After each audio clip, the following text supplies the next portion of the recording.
الحمدللہ رب العالمین والصلاة والسلام علی خیر الخلق محمد وعلی آلہ وصحبہ اجمعین۔ اللہ تعالیٰ کا فضل و کرم ہے، اس بیٹھک میں ہم شریک ہیں، اور یہ مجلس وہ ہے جس میں اللہ کے نبی صلی اللہ علیہ وسلم کی سیرت کی باتیں ہوتی ہیں۔ بہت ہی اہم مجلس ہے۔ اللہ سبحانہ و تعالی مجھے اور آپ کو ہمارے اور آپ کے پیارے نبی محمد مصطفیٰ صلی اللہ علیہ وسلم کی مکمل اطاعت اور فرمانبرداری کرنے کی توفیق دے، آمین۔ گزشتہ درسوں میں ہم سن رہے تھے جنگ احد کی باتیں۔ جنگ احد میں جب تیر اندازوں نے ان میں سے بعض لوگوں نے اپنی جگہ چھوڑی، خالد بن ولید رضی اللہ تعالی عنہ نے اس طرف سے آ کر مسلمانوں کے پیچھے سے حملہ کیا تو افراتفری مچ گئی، کھلبلی مچ گئی، بہت زیادہ نقصان ہوا، بہت زیادہ جانی نقصان بھی ہوا، لیکن جنگ ابھی ختم نہیں ہوئی۔ جنگ ابھی ختم نہیں ہوئی۔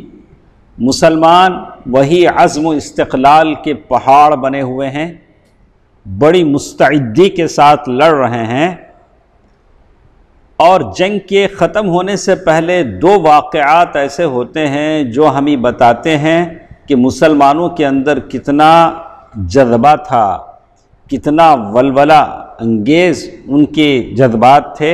یہ ساری باتیں ہم کو بتاتی ہیں۔ تو اس میں سب سے پہلے حضرت کعب بن مالک رضی اللہ تعالی عنہ کا بیان ہے کہ کعب بن مالک رضی اللہ تعالی عنہ ان مسلمانوں میں سے تھے جو گھاٹی سے باہر آئے تھے جنگ کے۔ دیکھا کہ جنگ میں مسلمان اور کافر آپس میں مل گئے ہیں، پہچان نہیں پا رہے ہیں کہ کون کافر ہے کون مسلمان ہے، اور حذیفہ بن یمان رضی اللہ تعالی عنہ کے والد کو خود کس نے قتل کر دیا؟ مسلمانوں نے قتل کر دیا۔ وہ کہہ رہے ہیں کہ میرے ابا ہیں، لیکن پہچان نہیں پائے مسلمانوں نے خود کسے قتل کر دیا؟ حذیفہ بن یمان کے والد یمان کو قتل کر دیا۔ تو ایسے موقع پر کعب بن مالک رضی اللہ تعالی عنہ گھاٹی سے نکل کر باہر آ گئے تھے، اور کعب بن مالک رضی اللہ تعالی عنہ فرماتے ہیں کہ میں نے دیکھا کہ کافر اور مشرک مسلمانوں کا مثلا کر رہے تھے۔ مثلا کیا ہوتا ہے؟ مثلا جس میں میتوں کے ناک، کان اور شرمگاہیں کاٹی جاتی، یعنی لاش کی کیا کی جاتی ہے؟ بے حرمتی کی جاتی۔ تو کعب بن مالک رضی اللہ تعالیٰ عنہ فرماتے ہیں کہ مسلمانوں کی میتیں، شہداء کی لاشیں پڑی ہوئی تھیں، اور ایک کافر وہاں آیا، مشرک، اور وہ ڈیل ڈول بڑا جنگی لباس پہنا ہوا تھا، اور کہہ رہا تھا کہ ایسے پڑے ہیں جیسے بکریاں ذبح کر کے ڈال دی گئی۔ کس کے لیے کہہ رہا ہے؟ مسلمانوں کی شہداء کے لیے کہہ رہا ہے کہ ایسے مرے پڑے ہیں جیسے بکریاں ذبح کر کے ڈال دی گئی۔ تو کعب بن مالک رضی اللہ تعالیٰ عنہ فرماتے ہیں کہ میں دیکھ رہا تھا اس کو، اس کی باتیں سن رہا تھا، تو اچانک میں نے دیکھا کہ وہاں ایک مسلمان بھی ہے جو اس کو آبزرو کر رہے ہیں، دیکھ رہے ہیں۔ تو کعب بن مالک رضی اللہ تعالیٰ عنہ فرماتے ہیں کہ میں نے مسلم اور کافر دونوں کو آنکھوں میں تولنے لگا، یعنی کمپائر کرنے لگا کہ دونوں میں کون زیادہ طاقتور ہے، کس کے پاس زیادہ تلوار ہے، کس کے پاس زرہ ہے۔ میں نے دونوں میں کمپائر کرنے لگا، تو میں نے دیکھا کہ کافر ڈیل ڈول میں، ساز و سامان میں مسلمان سے زیادہ ہے، لیکن یہ میں دیکھ ہی رہا تھا کہ مسلمان نے اس کو تلوار سے ایسے مارا کہ وہ تلوار گردن سے نیچے پیروں سے اتر گئی، اور وہ کافر کیا ہو گیا؟ دو حصوں میں بٹ گیا۔ اور اس کے بعد جو مسلمان تھا اس کے سر پر وہ ٹوپی تھی لوہے کی، جسے خود کہتے ہیں، انہوں نے اپنی ٹوپی نکالی، ٹوپی نکال کر کہا کہ کعب کیسا رہا؟ میں ابو دجانہ ہوں۔ انہوں نے کیا کہا؟ میں ابو دجانہ ہوں۔ تو یہ ابو دجانہ رضی اللہ تعالیٰ عنہ کی ہمت تھی، جن کو اللہ کے نبی صلی اللہ علیہ وسلم نے تلوار دیا تھا، تلوار دیا تھا۔ جو تلوار اللہ کے نبی نے کسے نہیں دیا؟ زبیر رضی اللہ تعالیٰ عنہ کو نہیں دیا، عمر رضی اللہ تعالیٰ عنہ نے مانگا، ان کو نہیں دیا، حضرت علی نے بھی مانگا، ان کو بھی نہیں دیا، تو انہوں نے ایسی مار۔ یہ پہلا واقعہ ہے۔ اسی کے ساتھ ساتھ ایک اور واقعہ دیکھیے، ہوتا تو یہ ہے کہ جنگ کے وقت لوگوں کے جذبات ٹھنڈے پڑ جاتے ہیں، لوگ پریشان ہو جاتے ہیں، لیکن جنگ کا آخری مرحلہ ہے، لیکن ابھی بھی مسلمان جوش اور ولولے سے بھرے ہوئے ہیں۔ تو کہتے ہیں کہ جنگ ختم ہونے کے پہلے پہلے کچھ خواتین مومنوں کی عورتیں میدان جنگ میں آئیں۔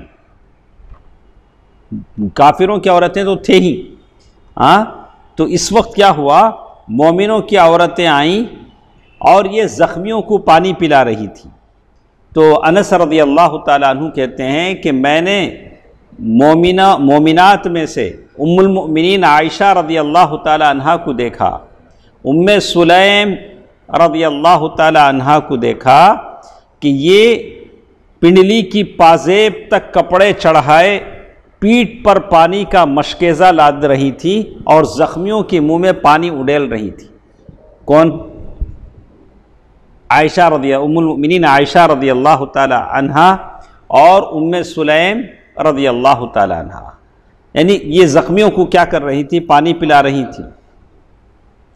حضرت عمر رضی اللہ تعالی عنہ بیان فرماتے ہیں کہ ام سلیت یہ بھی پانی بھر بھر کر لا رہی تھی مشکیزے میں۔ وہ زمانے میں آج کی طرح میٹل کا تو نہیں ہوتا تھا، مشکیزہ ہوتا تھا، اسکن چمڑے سے بنایا جاتا تھا، اس میں پانی بھرا جاتا تھا۔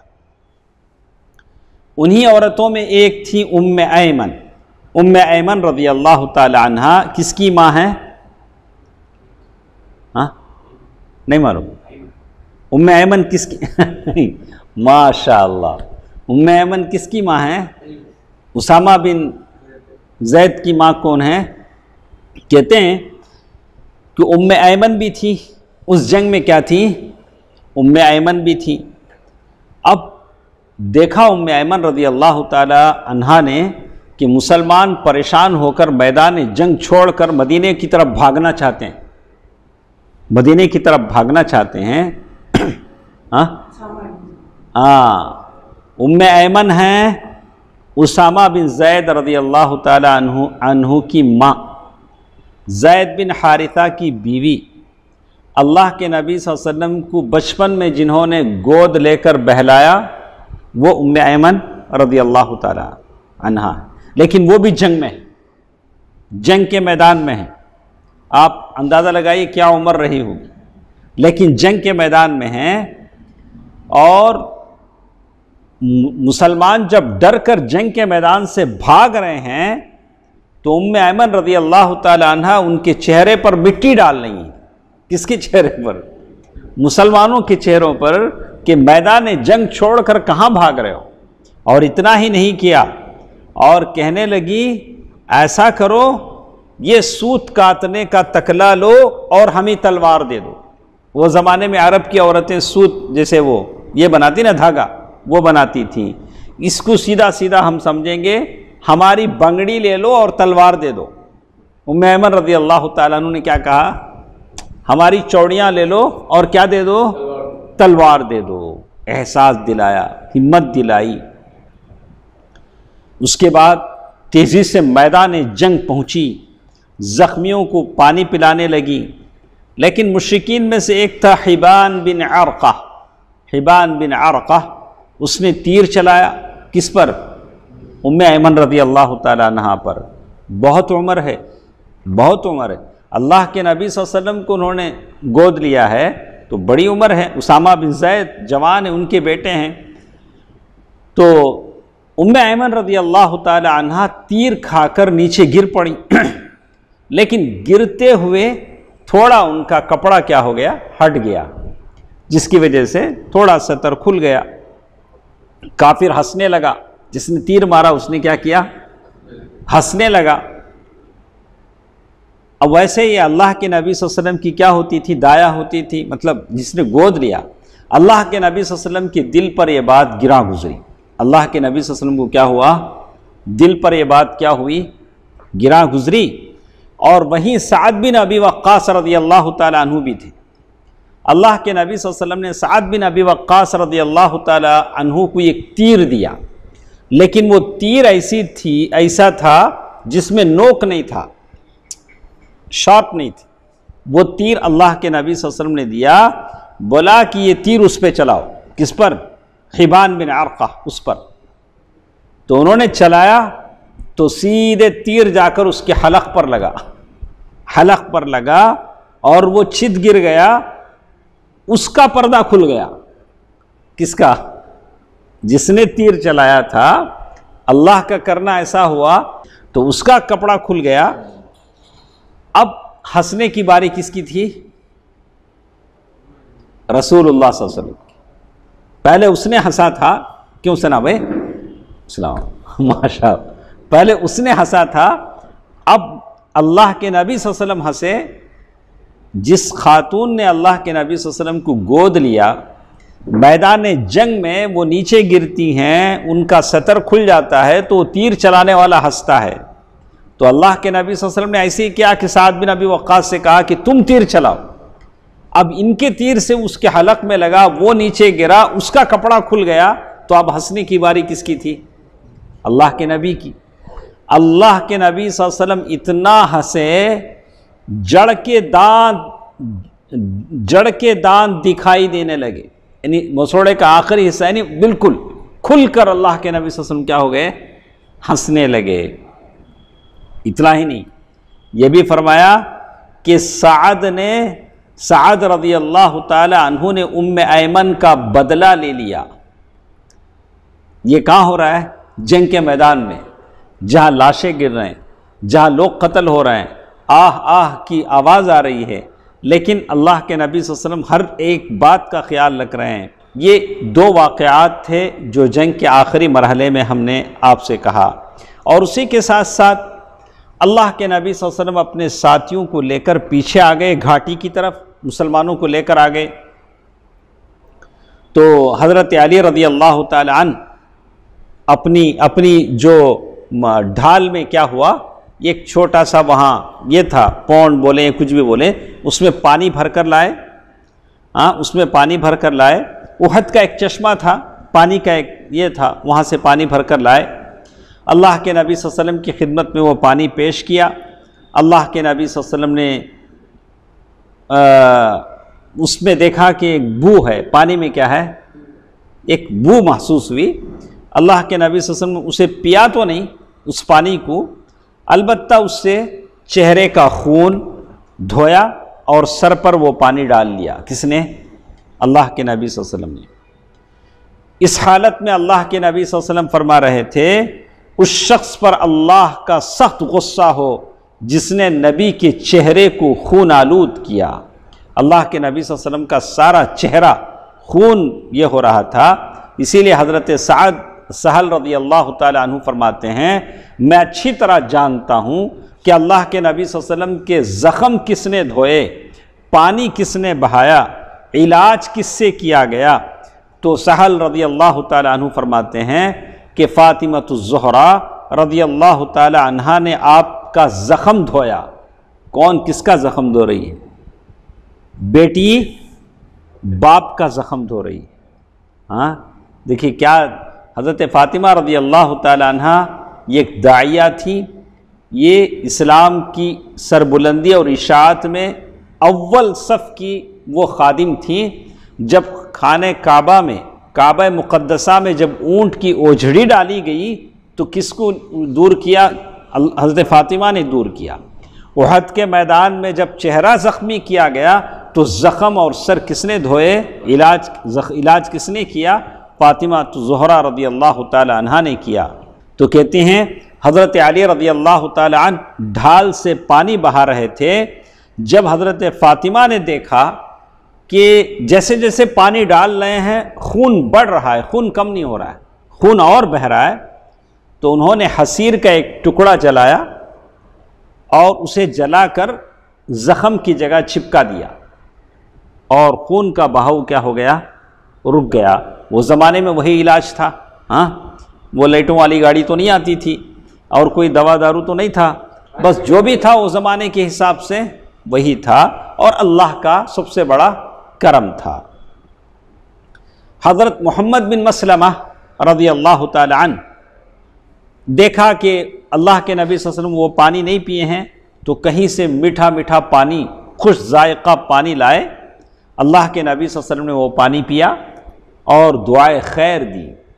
تو یہ اللہ کے نبی صلی اللہ علیہ وسلم کی طبیعت تھی، دیکھا کہ پانی اچھا ہے تو پی لیا، دیکھا کہ پانی میں بو ہے تو پانی کیا کر دیا؟ چھوڑ دیا اسے۔ اور کہتے ہیں کہ زخم کے اثر اتنے زیادہ گہرے تھے، اللہ کے نبی صلی اللہ علیہ وسلم نے ظہر کی نماز بیٹھے بیٹھے پڑھی، کھڑے نہیں ہو پائے۔ احد کے دن ظہر کی نماز اللہ کے نبی صلی اللہ علیہ وسلم نے کیا کیا؟ بیٹھے بیٹھے ادا کیا، اور اس کے بعد صحابہ کرام بھی آپ کے پیچھے کیا کرتے رہے؟ بیٹھے بیٹھے ظہر کی نماز پڑھا۔ اب اس کے بعد ایک اچھی بات ہمارے ساتھ آنے والی ہے ثاقب صاحب، دیکھیے اس میں کیا ہے۔ اب جنگ کا میدان ہے، ہر طرف دھول اڑ رہی ہے، اور اتنا گرد و غبار ہے کہ پتہ نہیں چل رہا کہ کون شہید ہے، کون غازی ہے، کون زندہ ہے یا کون مرا ہے، کچھ پتہ نہیں چل رہا ہے۔ تو اب مشرکین ہیں، مشرکین کو ایک طرح سے تسلی ہے۔ کس بات کی تسلی؟ ہاں نہیں، کس بات کی تسلی؟ اللہ کے نبی صلی اللہ علیہ وسلم کیا ہو چکے ہیں؟ انتقال کر چکے ہیں، شہید ہو چکے ہیں۔ ایک طرح کا ان کو یقین بھی ہے، تسلی بھی ہے۔ تو اب وہ چل چلاؤ کی تیاری کر رہے ہیں، چلو اب جنگ ختم ہو گئی، اللہ کے نبی صلی اللہ علیہ وسلم دنیا سے چلے گئے، اب ہم کو مکہ واپس جانا ہے۔ تو احد کی جنگ کا جو کمانڈر تھا وہ ابو سفیان تھے، تو وہ احد کے پہاڑ پر آئے اور بلند آواز سے انہوں نے کہا، کیا تم میں محمد ہیں؟ مسلمانوں کو خطاب کر کے کیا پوچھا؟ محمد صلی اللہ علیہ وسلم زندہ ہیں کیا؟ تو لوگوں نے کوئی جواب نہیں دیا۔ اللہ کے نبی صلی اللہ علیہ وسلم نے بھی منع کیا، فلا تجیبو، یعنی جواب مت دو، اس سوال کا کیا نہیں کرو؟ جواب مت دو۔ اس نے دوسرا سوال کیا، ابو قحافہ کیا تم میں ابو بکر زندہ ہیں؟ تو لوگوں نے کوئی جواب نہیں دیا۔ تو پھر اس نے تیسرا سوال کیا، کیا تم میں عمر بن خطاب ہیں؟ کون سوال کر رہا ہے؟ ابو سفیان، لیکن جواب نہیں مل رہا ہے۔ اللہ کے رسول صلی اللہ علیہ وسلم منع کر رہے ہیں، بولے جواب مت دو، جواب مت دو۔ تو تینوں کو اس نے پوچھا، تو تین کے سوا کسی اور کے بارے میں نہیں پوچھا۔ دیکھو ابو سفیان کو وہ زمانے میں جتنی عقل تھی اتنی عقل آج کے رافضوں کو نہیں، شیعہ کو نہیں۔ ابو سفیان کو پتا تھا کہ اسلام اگر زندہ رہے گا تو انہی تینوں سے زندہ رہے گا، یہ تینوں ختم ہو جائیں گے تو اسلام کیا ہو جائے گا؟ ختم ہو جائے گا۔ لیکن آج کے رافضی شیعہ اسی ابو بکر اور عمر کو کیا کرتے ہیں؟ رضی اللہ عنہم اجمعین، گالی دیتے ہیں، طرح طرح سے القاب سے نوازتے ہیں۔ تو اب زیادہ عقل مند کون تھے؟ ابو سفیان تھے۔ ان کو پتا تھا کہ اسلام کے مؤیدین ہیں، اسلام انہی سے زندہ ہے جو ان کی عقل آج کیا نہیں کرتی ہے؟ کام نہیں کرتی ہے۔ تو بہرحال کوئی جواب نہیں ملا۔ تو تو اس نے کہا، جب جواب نہیں ملا تو ابو سفیان نے کہا کہ چلو ان تینوں سے نجات مل گئی۔ یہ تینوں کیا ہو گئے؟ کون تینوں؟ وہ اللہ کے نبی صلی اللہ علیہ وسلم، ابو بکر، عمر، یہ تینوں کیا ہو گئے؟ ختم ہو گئے۔ لیکن عمر رضی اللہ تعالیٰ عنہ اپنے آپ کو کنٹرول نہیں کر سکے۔ عمر رضی اللہ تعالیٰ عنہ بے قابو ہوئے، بولے او اللہ کے دشمن، یا عدو اللہ، اے اللہ کے دشمن، جن کا تو نے نام لیا ہے وہ سب زندہ ہے۔ کیا بولے؟ اللہ کے نبی بھی زندہ ہیں، ابو بکر بھی زندہ ہیں، عمر بھی زندہ ہیں، وہ سب زندہ ہیں، ابھی اللہ نے تیری رسوائی کا سامان باقی رکھا ہے، ابھی تو ذلیل نہیں ہوا، ابھی تجھ کو کیا ہونا ہے؟ رسوا ہونا ہے۔ اس کے بعد ابو سفیان نے کہا دیکھیے تمہارے جو لوگ قتل ہوئے ہیں ان کا مثلا ہوا ہے، ان کے ناک کاٹے گئے ہیں، مسلمانوں کے کان کاٹے گئے، شرمگاہیں کاٹے گئے، میں منع بھی نہیں کرتا، اچھا بھی نہیں سمجھتا۔ دیکھیے اس نے ابو سفیان نے کیا کیا؟ دو مطلب کا جواب دیا، جو کچھ ہوا بہرحال غلط تھا تو میں نے منع نہیں کیا۔ دوسرے نے کہا لیکن میں نے اس کا حکم نہیں دیا، میں نے نہیں کہا کہ مثلا کرو، لوگوں نے کیا، اور نہ ہی اس کا برا ہی منایا ہے۔ پھر نعرہ لگایا، ابو سفیان نے نعرہ لگایا اعلو حبل، کئی کا نعرہ؟ اعلو حبل۔ سیدھا سادہ یہ نعرہ سمجھنا ہے تو آج جو نعرہ یہ لوگ لگاتے ہیں سیم میں نہیں، کوئی فرق نہیں، صرف بت کا نام ہے، سیم وہ بت نکالو یہ بت رکھو بس، ٹھیک ہے۔ اس نعرے کے جواب میں ہمارا وہی رویہ ہونا چاہیے جو رویہ اللہ کے نبی صلی اللہ علیہ وسلم نے وہ زمانے میں جب ابو سفیان کا نعرہ ہوا تو اللہ کے نبی نے جواب دیا، ہم کیسے اس کا جواب دیں؟ جب ابو سفیان نے نعرہ لگایا حبل بلند ہو، جے ہو، جے بولتے نہیں، جے ہو، کس کی جے ہو؟ حبل بت کا نام تھا، جیسے آج لوگ بولتے ہیں اپنے بتوں کا نام۔ اللہ کے نبی صلی اللہ علیہ وسلم نے فوراً لوگوں سے کہا، اپنے آس پاس جو صحابہ تھے، کہا کہ تم لوگ جواب کیوں نہیں دے رہے ہو؟ جب اپنے بارے میں پوچھا تو کیا بولا؟ جواب مت دو، لیکن جب اللہ کی ذات کی بات آئی، سبح اسم ربک الاعلی، اللہ کی سربلندی کی بات آئی تو بولا کہ اب جواب دو، اب کیا کرو؟ جواب کیوں نہیں دے رہے ہو؟ صحابہ نے عرض کیا اللہ کے نبی ہم کیا جواب دیں، کیسے ہم کاؤنٹر کریں، کیسے جواب دیں؟ کہا اللہ اعلی و اجل، تم کہو کہ ارے تمہارا بت نہیں، اللہ ہے جو اعلی اور اجل ہے، یہ جواب دو۔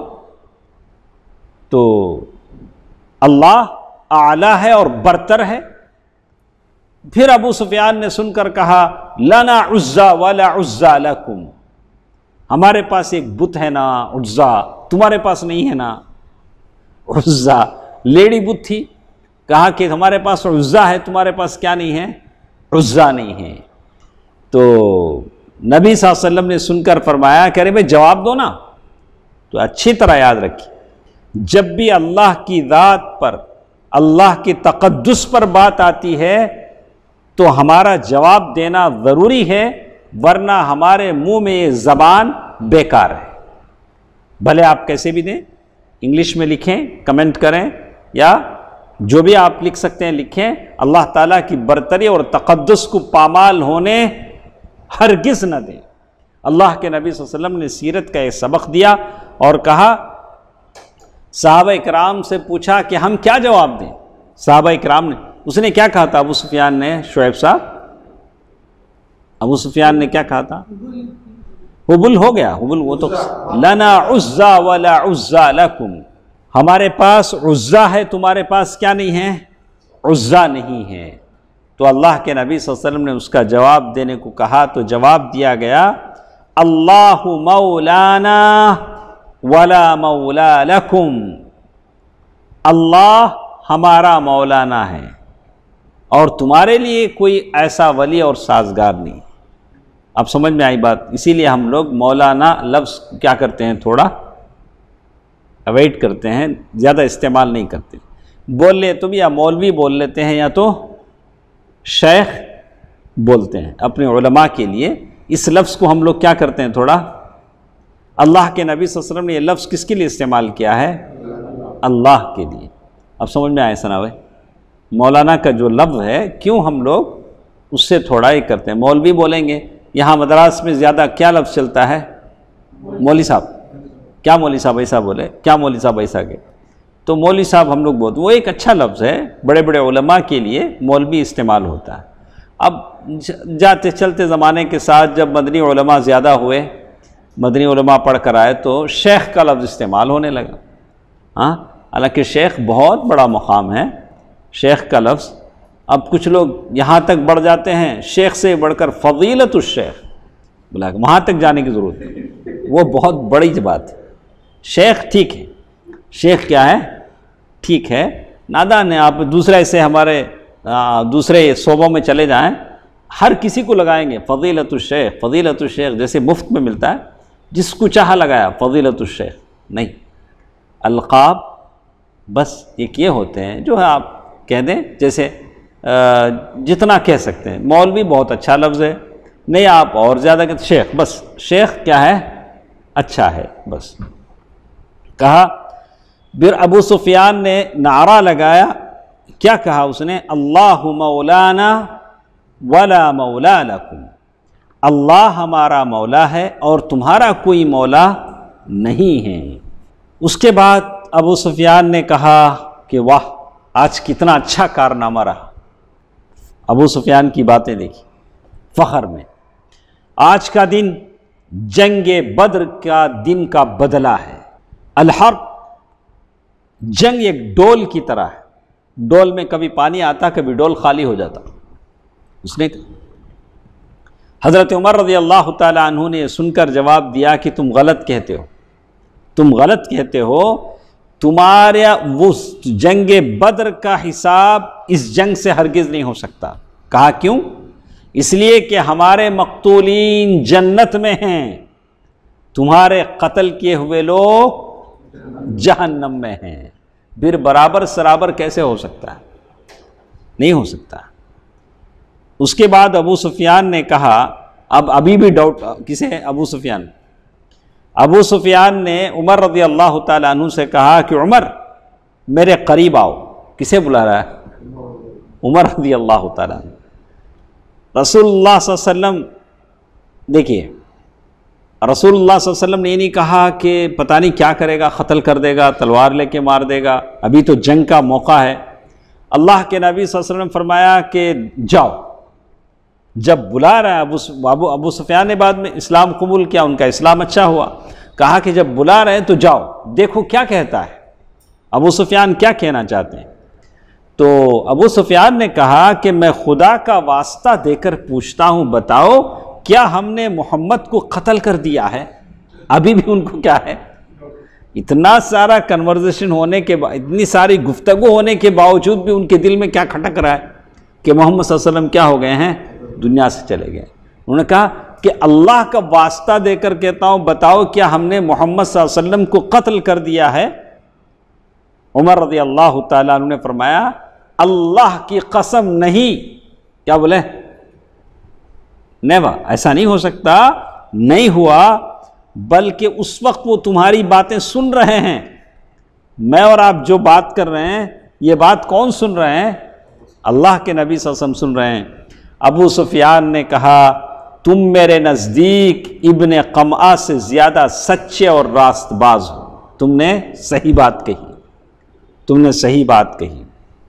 لیکن مشرکین احد کے اس آخری ٹائم میں ایک اور جنگ لڑنے کا بھی کیا کر رہے، جب دیکھ لیا کہ اللہ کے نبی صلی اللہ علیہ وسلم زندہ ہیں، معلوم ہو گیا، یقین ہو گیا، تو ایک اور جنگ کی بھی انہوں نے کیا کیا؟ ایک وعدہ لیا۔ جیسے کہتے ہیں واپس ہونے لگے تو ابو سفیان نے کہا کہ آئندہ سال، نیکسٹ ایئر، پھر بدر میں لڑنے کا وعدہ ہے، پھر بدر میں لڑنے کا وعدہ کیا۔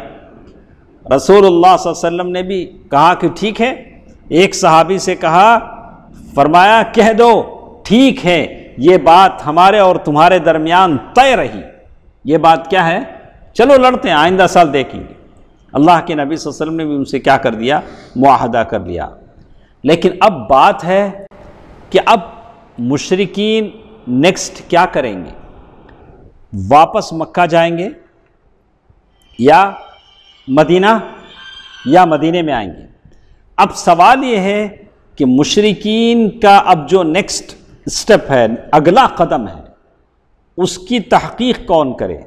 اس لیے کہ اگر وہ مدینے سے بالکل قریب ہیں، زیادہ سے زیادہ ایک بمشکل 3 کلومیٹر 4 کلومیٹر کا فاصلہ ہوگا مدینہ، مکہ کہاں ہے؟ یا مدینے میں گھس کر مسلمانوں کو اور اسلامی سلطنت کو برباد کر دیں گے یا واپس مکہ چلے جائیں گے؟ اب کون بولنا اس کے بارے میں؟ تحقیق کر کے بولنا پڑے گا نا کہ اب مشرکوں کی جو فوج ہے اس کی کیا حالت ہے۔ تو اللہ کے نبی صلی اللہ علیہ وسلم نے علی رضی اللہ تعالی عنہ کو ذمہ داری دی۔ اللہ کے نبی صلی اللہ علیہ وسلم نے ہمیشہ مشکل ترین اوقات میں کس کو ذمہ داری دی ہے؟ علی رضی اللہ تعالیٰ عنہ۔ جب مکے سے نکلے تو ہجرت کے موقع پر اپنے بستر پر کس کو سلایا؟ علی رضی اللہ تعالیٰ عنہ کو سلایا۔ خیبر کی جنگ میں جنگ کا جھنڈا کسے دیا؟ علی رضی اللہ تعالیٰ عنہ کو دیا۔ یہاں مشرکین کی حالت جاننے کے لیے کام پہ لگایا تو حضرت علی رضی اللہ تعالیٰ عنہ کو لگایا۔ اللہ کے نبی صلی اللہ علیہ وسلم کی فراست دیکھیے، جنگی منصوبہ بندی دیکھیے، اور اللہ نے آپ کو جو عقل و فراست دی تھی اس کی مثال دیکھیے۔ اللہ کے نبی صلی اللہ علیہ وسلم کہہ رہے ہیں حضرت علی رضی اللہ تعالیٰ عنہ سے اچھی طرح یاد رکھو، یہ جو کافر ہیں، مکے کے دشمن ہیں، اگر انہوں نے گھوڑے اپنے سائیڈ میں رکھ کے اونٹ پر بیٹھ کر جا رہے ہیں تو وہ مکے کی طرف جا رہے ہیں۔ اگر گھوڑوں پر بیٹھے ہیں، اونٹ سائیڈ میں رکھا ہے تو کدھر آ رہے ہیں؟ مدینہ آ رہے ہیں۔ دیکھا اللہ کے نبی صلی اللہ علیہ وسلم کیا کیا عظیم صفات اللہ تعالیٰ نے آپ میں بھر دیے تھے، کیسی فراست اللہ تعالیٰ نے آپ کو دی تھی۔ اگر انہوں نے گھوڑے اپنے پہلو میں رکھے ہوں اور اونٹوں پر سوار ہوں تو ان کا ارادہ مکے کا ہے۔ اگر گھوڑوں پر سوار ہوں اور اونٹ ہاک کر لے جائیں تو مدینے کا ارادہ ہے۔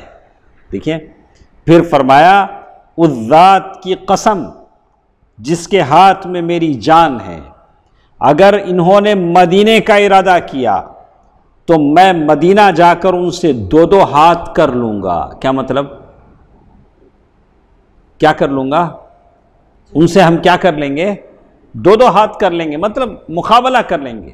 پسپا ہونے، مصالحت کرنے، پیچھے ہٹنے، ایسا کوئی وہاں کیا نہیں ہوگا، بات نہیں ہوگی۔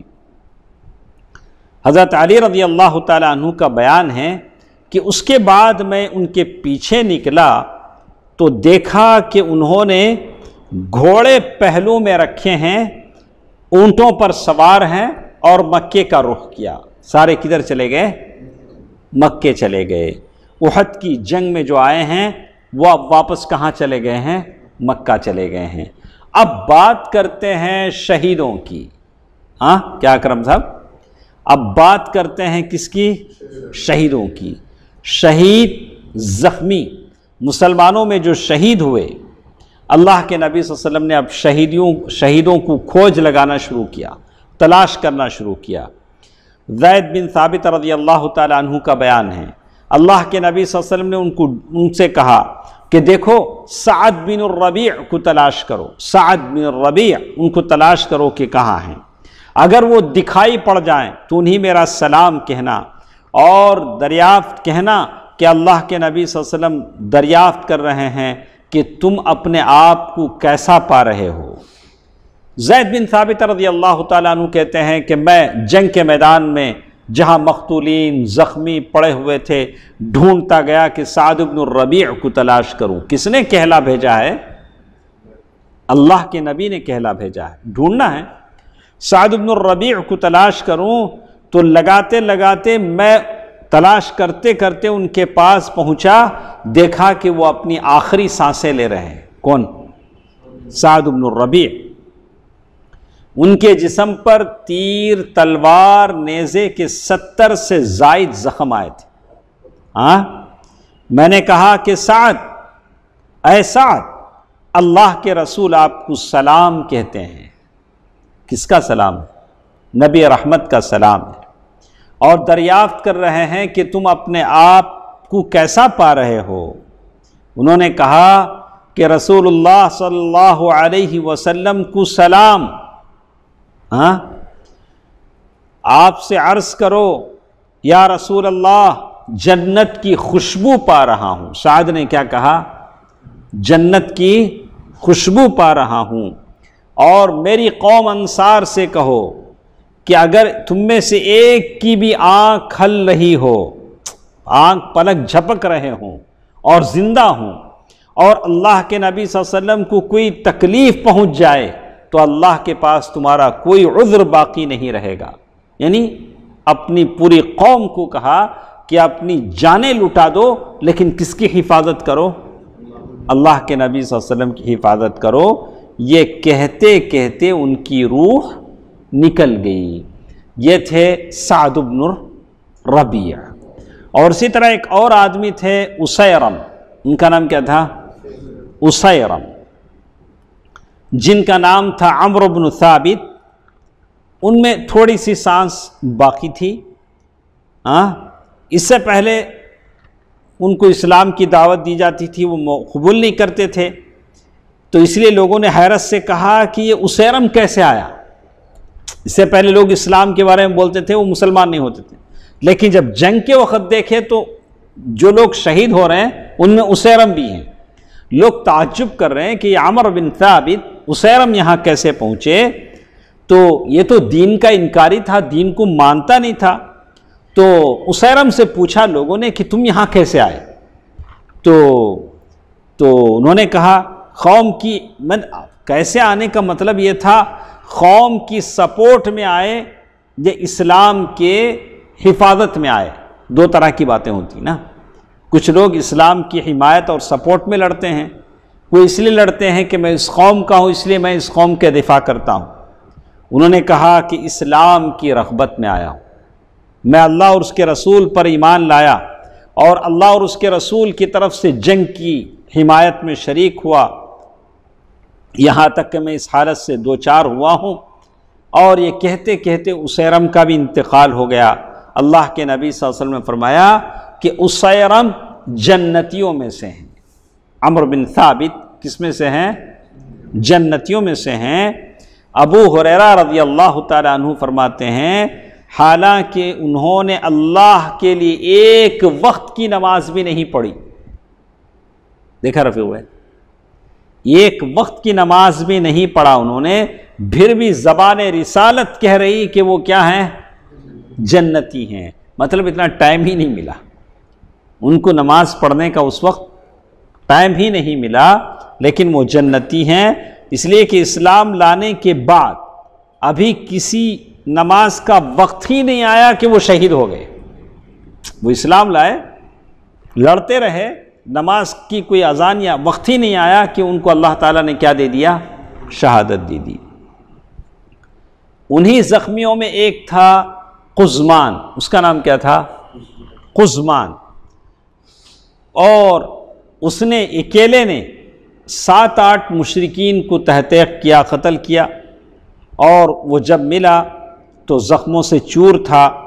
لوگ اسے اٹھا کر بنو ظفر کے محلے میں لے گئے، مسلمانوں نے خوشخبری سنائی، تم ایک آدمی نے 8-10 مشرکوں کو قتل کر دیا۔ لیکن انہوں نے کہا، قزمان نے کہا کہ میں نے جو جنگ کیا میری قوم کے لیے جنگ کیا ہوں۔ کس کے لیے جنگ کیا ہوں؟ میری قوم کے لیے جنگ کیا ہوں۔ اگر میری قوم کا سپورٹ نہیں ہوتا تو میں جنگ نہیں کرتا۔ تو انہوں نے اسلام کے لیے جنگ نہیں کی تھی، کس کے لیے جنگ کی تھی؟ قوم کے لیے جنگ کی تھی۔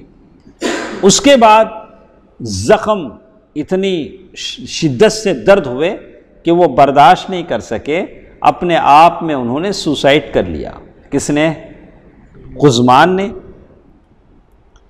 اور اللہ کے نبی صلی اللہ علیہ وسلم کو یہ بات معلوم نہیں تھی۔ اس سے پہلے ہی لوگوں نے کہا کہ قزمان نے 8 آدمیوں کو قتل کر دیا، تو اللہ کے نبی صلی اللہ علیہ وسلم تبھی کہتے تھے کہ وہ جہنمی ہے۔ صحابہ پریشان تھے، ایسا کیوں اللہ کے نبی صلی اللہ علیہ وسلم کہتے ہیں؟ ایک صحابی کہتے ہیں میں اسی جستجو میں لگا رہا دیکھوں کہ کیوں اللہ کے نبی صلی اللہ علیہ وسلم نے ان کے بارے میں کہا کہ جہنمی ہیں۔ وہ تلوار کو زمین میں گاڑا قزمان نے، اور اوپر سے جا کے تلوار پہ کیا ہو گئے؟ گر گئے۔ جا کے کیا ہو گئے؟ گر گئے، اپنی جان نکال لی۔ یہ تھے قزمان۔ تو اللہ کے نبی صلی اللہ علیہ وسلم کی بات سچی ہوئی، تو اصل چیز ہوتی ہے اللہ تعالیٰ کے بارگاہ میں اخلاص کے ساتھ کوشش کرنے کی۔ اگر کوئی اس کے علاوہ کسی اور نیت سے کوشش کرتا ہے، پیسے خرچ کرتا ہے، کسی اور نیت سے عبادتیں کرتا ہے، تو یہ ساری کی ساری چیزیں اللہ تعالیٰ کو پسند نہیں ہیں، اور یہی ہوتا ہے جیسے اللہ کے نبی صلی اللہ علیہ وسلم نے یہاں فرمایا ہے۔ کچھ اور باتیں ہمارے ساتھ ہیں، انشاءاللہ کل کے درس میں ہم اس کو سنتے ہیں۔ اللہ تعالیٰ سے دعا ہے کہ اللہ تعالیٰ جو کچھ ہم پڑھتے ہیں، سنتے ہیں، اسے یاد رکھنے اور دوسروں تک پہنچانے کی اللہ تعالیٰ مجھے اور آپ کو توفیق دے۔ اور اسی طرح ہمارے ساتھ یہ ذکر رہے گا کہ اور بھی کچھ زخمی ہیں، شہداء ہیں، ان کی کیا حالت ہوئی، کل کے درس میں ہم پڑھیں گے۔ سبحانک اللہم ربنا وبحمدک، اشہد ان لا الہ الا انت، استغفرک واتوب الیک۔ والسلام علیکم ورحمۃ اللہ وبرکاتہ۔